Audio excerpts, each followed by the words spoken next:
Hello and welcome to our familiarisation video for new parents. In previous years we would have given you this information at a face-to-face event in school, but because of COVID now we've had to come up with ever more creative ways of communicating with parents. It'll not surprise you though to learn that this has become a really useful video for busy parents of preschool children who can access it and revisit it at any time that they like, but also for other families who would come and join us elsewhere in other year groups throughout the year. So it's become a really useful resource, and it's something that we hope that we will continue into the future. It's designed to provide a practical guide and some practical information that will hopefully make the process of starting Killinchy Primary as smooth and enjoyable as it can possibly be for everybody involved. Existing parents, you'll already be familiar with an awful lot of the content, but it won't hurt just to brush up on a few bits and pieces. So thanks for taking the time to watch it. I really do hope that you find it a useful tool in advance of your children coming to join us. Forms and paperwork. In a change to every year that's gone before, we're now completely paperless in terms of registration information. We've already contacted parents of P1 2021 and have the majority of forms received. Thanks for being so cooperative on this. It's really helped us to get ahead in the office. If you haven't sent us your forms yet, you'll find everything that you need in our dedicated section for new parents in the school app.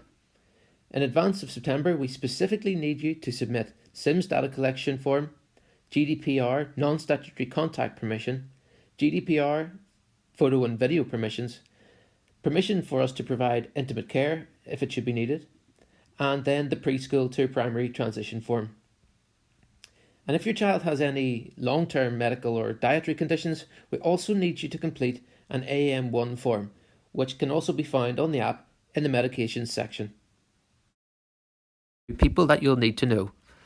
There's myself that you'll hopefully have met so far, Chris Curry, Principal. Our Vice Principal is Miss Kerry Finlay. Kerry teaches P7. You'll also hopefully have met our Primary 1 teachers, Mrs. Hanlon, Heather Hanlon, and Mrs. Small, Jennifer Small. Both Mrs. Hanlon and Mrs. Small have worked at Killinchy for a long time and are very much part of the framework and very, very much loved. Last year, Mrs. Hanlon and Mrs. Small got 2 new classroom assistants. Into P1 for the first time was Mrs. Craig, Sharon Craig, who had worked previously with us in the role of a special needs classroom assistant and moved sideways last year and has completed 1 year as a P1 classroom assistant and has fitted in beautifully. And Mrs. Kaki, Mrs. Heather Kaki, joined us in or around November last year and also has settled in beautifully into P1. You'll get to know these 4 teachers, Mrs. Hanlon, Mrs. Small, Mrs. Craig and Mrs. Kaki, very, very well over the next while. Next on our list is Mrs. Dornan. Mrs. Dornan is our school secretary and will be your first port of call should you need anything. She'll answer the phone, she'll answer the door, and she'll most likely chase you for money. So make sure you get your debts paid and don't let them build up too high, or you'll have her to answer to. You send your children to us so that we can educate them, but we can't do that without first and foremost prioritising their safety and their welfare. Pupil safety is absolutely first and foremost in everything that we do. Nothing can happen unless it has been fully risk assessed and that a full survey of the safeguarding implications for every activity has been taken care of. From a child protection point of view, Mrs. Hanlon is our designated teacher. She's in P1, I've already mentioned her. I'll throw a photograph up of her again now. Our deputy designated teacher is Miss Finlay, deputy designated teacher for child protection. Then we also have a health and safety coordinator, that's Mrs. Leckie. Mrs. Leckie teaches P6 and our dedicated first aid teacher is Mrs. Connor. Anything to do with medications, allergies, dietary needs, those come through me. Pastoral care then, very closely linked to safeguarding, so we have the same teacher in charge of both, that's Mrs. Hanlon. Pastoral care, of course, isn't just the responsibility of Mrs. Hanlon. Every member of staff, every teacher, every classroom assistant has a responsibility to play in making sure that your children's pastoral needs are met. Please communicate with us on this in terms of your child's individual needs, whether they may be prone to worry or anxiety, or that they just have some sensitivities in some areas. If we're aware of these, we can really support your children. I've often said that if children aren't happy, they can't learn. And in order to give your children the best education we can give them, we need to make sure that they feel safe, secure, and happy in the environment they're in. So by making sure that there's a strong pastoral structure in the school and that the children love coming to school, they feel safe in our company, that will then lead to better educational outcomes.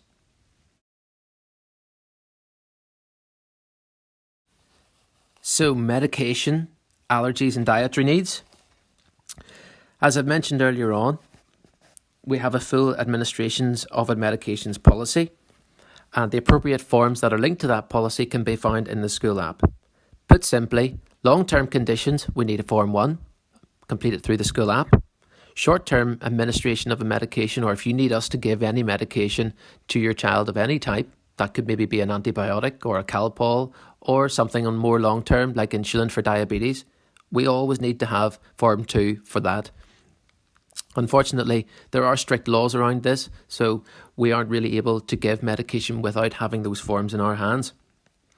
We would ask you to inform us of any allergies or any dietary needs. That's important as well, because we would need to keep any antihistamines and things always available in the school, and especially if there is a severe allergy like anaphylaxis where we need EpiPens or Jext. Dietary needs are also important for whenever we go off site, or perhaps even just for the kitchen in terms of preparing school meals. We're a nut-free school, so please don't send anything into school at all that would be nut focused. This is particularly important. Something that seems to slip through the net is home baked. Please be aware that if you're sending anything in home baked, double check that it doesn't have nuts in it. And last but not least, unfortunately, we can't accept birthday cakes. We would love to, but there are just simply too many children, and we would have a birthday almost every day somewhere in the school. So please, we would ask you not to send in birthday cakes. It doesn't sit alongside our healthy eating policy either. But by all means, feel free, very welcome, to send the staff a cake. We'd love it.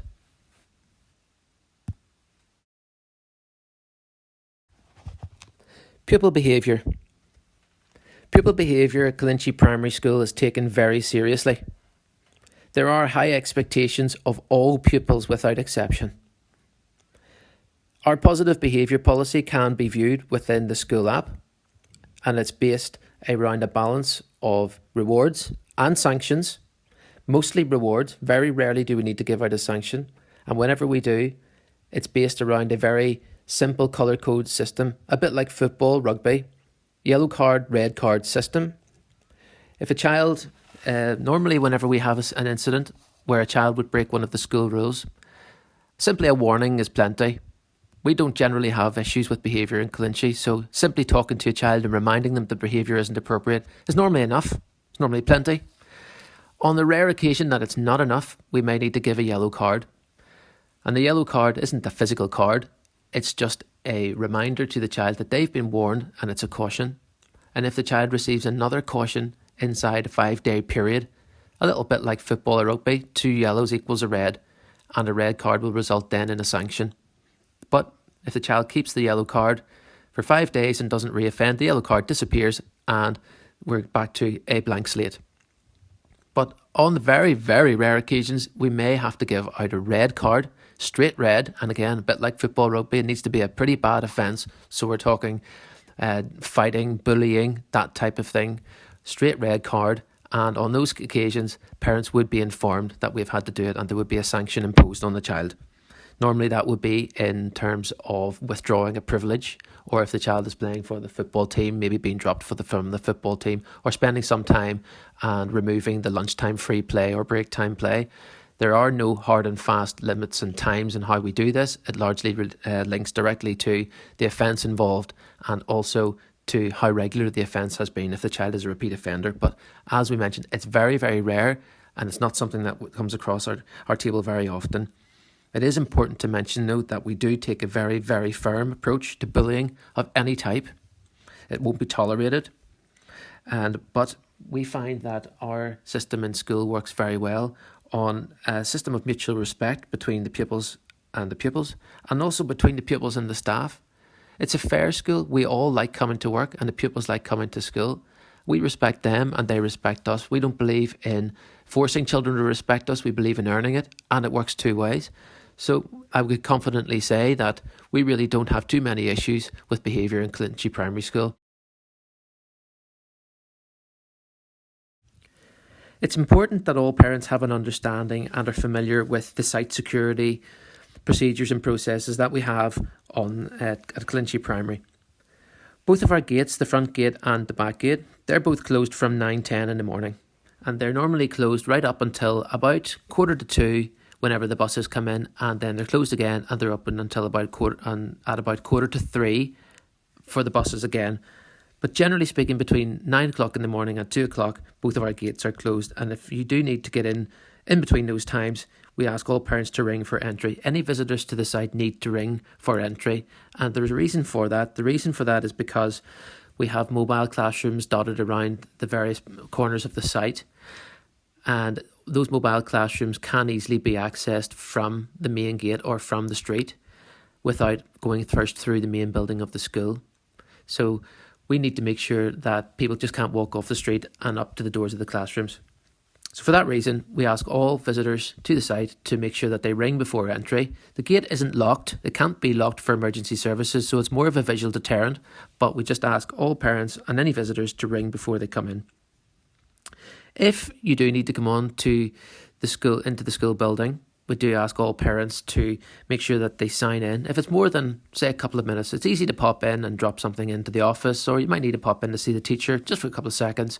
But if you are coming in for a meeting, or there's a prolonged period of time whenever you will be on the site, then we do ask all parents or any visitors to sign in via the iPad, and that's just on the right-hand side of the main foyer in the entrance hall.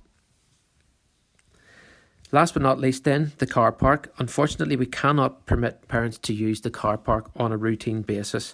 There simply are not enough car parking spaces, and there's only one way in and one way out. So if we were to open the car park for general parental use, it would create a huge bottleneck and a massive problem and site security and safety issue for the children, because the main artery through the school goes between the 3 mobile classrooms and the main school building. So if we were to have traffic issues there could be pupils put at risk, and we can't have that. So really, unfortunately, we cannot have any parental use without permission of the main school car park. So any drop-offs and visitations onto the school site, we would ask parents to park outside and walk onto the site.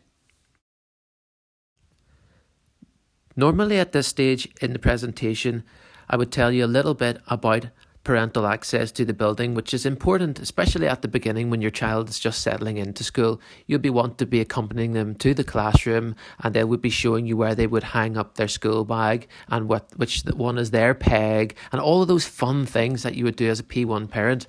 Sadly, in the current situation we find ourselves in, we won't be able to do that this year. So there will be restrictions in place for all parents in terms of access to the main building, and the P1 teachers or myself will be in touch with you near the time to tell you what those are and what the revised routines are going to be in the mornings and at pick-up times in the afternoon. We ask parents to make sure that they don't leave children off at school in the playground before 8:45 a.m. The reason for that is because our playground isn't supervised before 8:45 a.m. And there is a possibility that if you leave your children off before that time, that they may not be supervised. We would rather that you didn't take that type of a risk. Please leave it until 8:45 at the very earliest before you drop your children off. They'll then give them 10 to 15 minutes of playtime in the mornings, which is very important for them socially, and then we'll bring them into school for class at 9 o'clock. Normally we would have a shortened day for the first few weeks at P1. We will get back to you on that to see what we're going to do. Again, there will be changes to the normal routine, so we're not sure what those are going to be yet. But normally there would be a couple of weeks at 12 p.m. just to let the children find their feet, and then we would extend that to a 2 p.m. pickup, which will remain that way until the end of the year. So PTA, Parent Teacher Association. This is a body that's very, very active and integral part of our school community. You'll find them organising events throughout the year. They are primarily a fundraising body. Wraparound care services. Unfortunately, due to COVID restrictions and limitations on our own space, we aren't able to offer any internal wraparound care services any longer in Killinchy Primary. We do, however, work very closely with 3 local external providers, that's Killinchy After Schools, Lisbean After Schools and Right Rascals Private Day Nursery. All of these providers provide a combination of drop-off and pick-up services, all on site, drop them off in the morning, onto the site, directly to the gate, and then in the afternoons they'll bring cars and buses and things into the car park, so we keep everything nice and safe and self-contained. If you are interested at all for bookings or pricing or just general inquiries, we'd ask you to contact those providers directly for any details. Everything that you need should be available either on Facebook or via their websites. A fair amount of time is invested to try and make sure that holidays and closures are always available to parents at least 1 year in advance. You can get these via our school app. Children, if they have 100% attendance, will attend school 190 school days in the year. Spread through that time are 5 school development days that teachers will attend but pupils will not. Those are normally used for staff training and organisation. We spend a lot of time carefully planning our holidays to make sure that there's minimum disruption to parents, so you'll probably notice that school development days are tagged on to Easter holidays and bank holidays so that parents and children get a straight run. At Killinchy, we're serviced by 3 Education Authority buses, so it might be worth asking whether or not your child is eligible for free school transport. You can check this out by using the Education Authority's website tool, Eligibility Checker for School Transport, or you can make an inquiry directly to them by calling them directly on 90 566 200.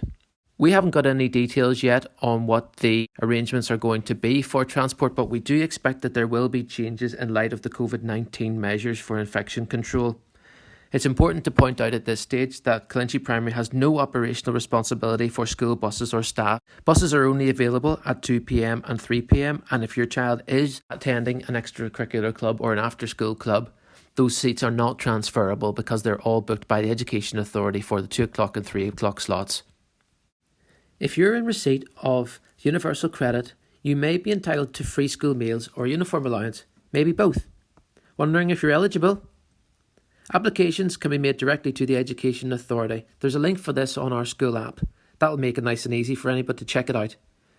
There isn't any requirement to take the free school meal. We know that some people don't like to avail of this benefit, but please know there is no requirement to take the school meal.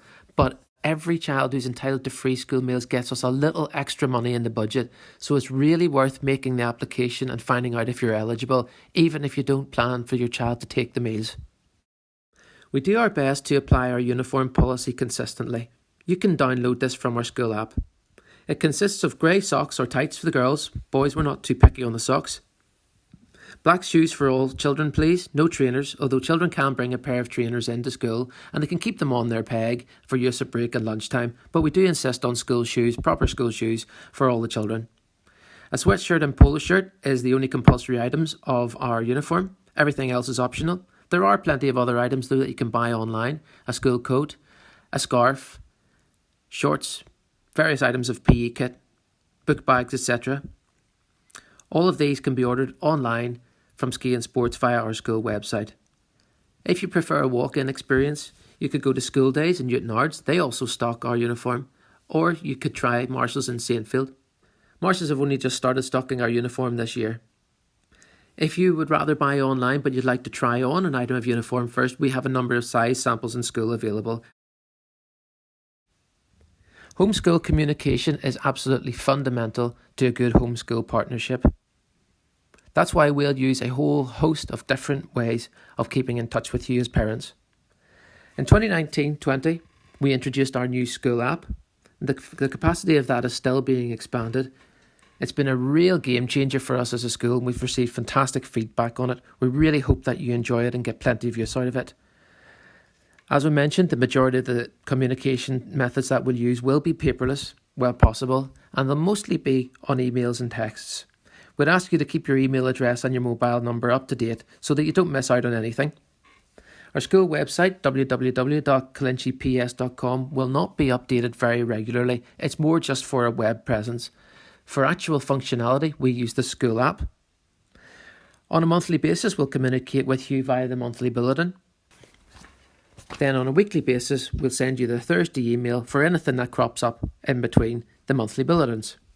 For a bit of fun and for a bit of informal information here and there, football results, music, graphs from school trips, we use Twitter. Our Twitter handle is at KillinchyPS. Please get on board, and we noticed already that some of our P1 parents have started to follow us on that. Thanks, great to see you, you're very welcome. Our PTA has a Facebook page. It's not an official arm of the school communication systems, but it can be really, really useful for getting information out there. We do use it from time to time. And then within the individual classes, we would use the iPad app Seesaw, which is a window into the classroom and is a really good tool for showcasing children's learning and actually keeping on top of what your children are doing in class. It's also been really, really popular. So we hope you enjoy all of those and do stay in touch with us.